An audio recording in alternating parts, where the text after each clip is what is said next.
I'm about as real as they come. All my beats tailored by Joe. House Digital. Maserati, Rick in Detroit. Convertible bird in Miami. Graduated summa cum laude. Strip club made a tsunami. Carlton Hines with the ball game. Grateful Edmonds with the snowflakes. Craig Pettis in the M-Town. Sal Magluta with the boat game. Falcone with the cocaine. Like Freeway Ricky with the plug game. Like Monster Cody in South Central. Larry Davis from close range. It really has become the Wild West in Toronto, where every day there's either a shooting, a stabbing, and or murder. Things are out of control, and the leaders don't seem to have any answer for it. What has happened as well is that these aren't just shootings that are happening in alleyways at 3 in the morning. They're happening right in the middle of the day, in the sunshine, in places like this, where people come to do regular things. It's right across from Sherway Gardens Mall. They've never had an incident here in 25 years, and yet here it is. A man is gunned down in cold blood.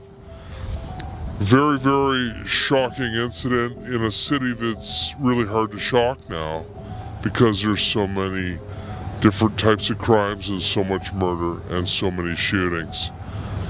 Toronto is no longer Toronto the good, it's now Toronto the bloody.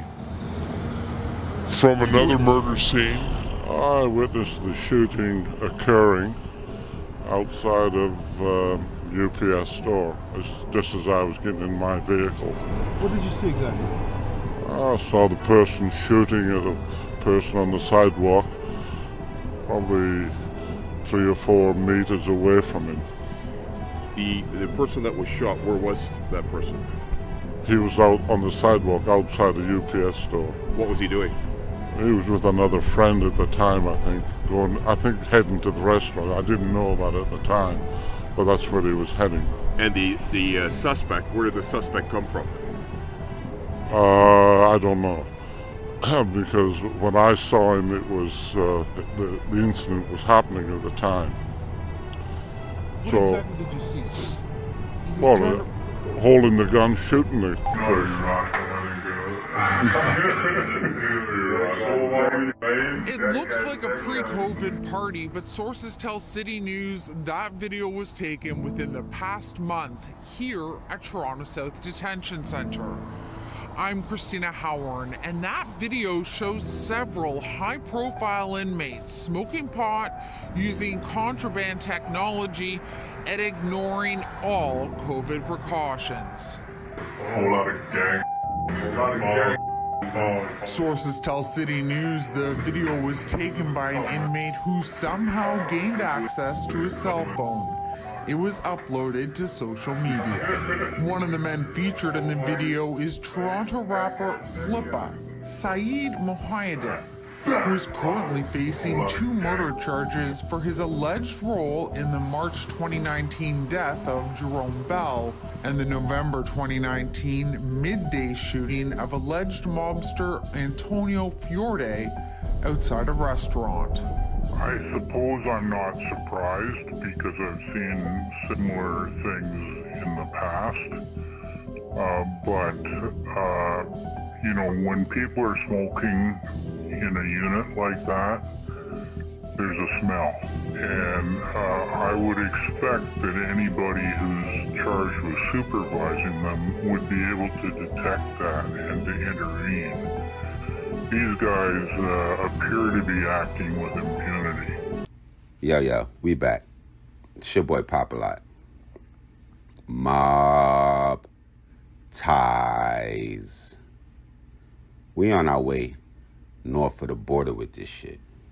Back to Toronto. All my niggas from Toronto, y'all niggas get in the bottom comment box. Y'all wild asses. Y'all tap in. Now today, we are going to be talking about a sinister, I don't even know what to call it. I read some places they say he was demonic, all kind of wild shit. We are going to be covering a guy by the name of Saaid Mohiadin. Most of the newspapers, in quotation marks, mark him as the Postman. Your ass gonna get this fucking package, it seems like, because he damn sure was delivering them shits. But I also seen on the internet where he was mentioned by Flippa. So anybody that's familiar with the Toronto hip-hop drill scene, because apparently he was a hip-hop drill artist. So anybody that has any information on that, y'all definitely tap in the comment box. But they are going to mention him for a series of murders that occurred in 2019. The first one occurring on March the 19th, 2019. And that is going to be the killing of a guy by the name of Jerome Bell. Now, Jerome Bell, based on my research, it looks like he was also maybe an aspiring music artist. All my people from Toronto, if I'm wrong, y'all get in the comment box. But I want to say he went by the name of Murder, and he was shot to death. And essentially, I'm going to say my dude Postman was charged with that, but it came out that he was also charged with the November 4th, 2019 murder at 1 p.m. of alleged reputed mob hitman by the name of Antonio Tony Scratch Farida. And they're going to say that that was a targeted hit. That hit took place at a strip mall, the Ochakoke strip mall. Excuse me if I pronounced that wrong. I'm not from around here.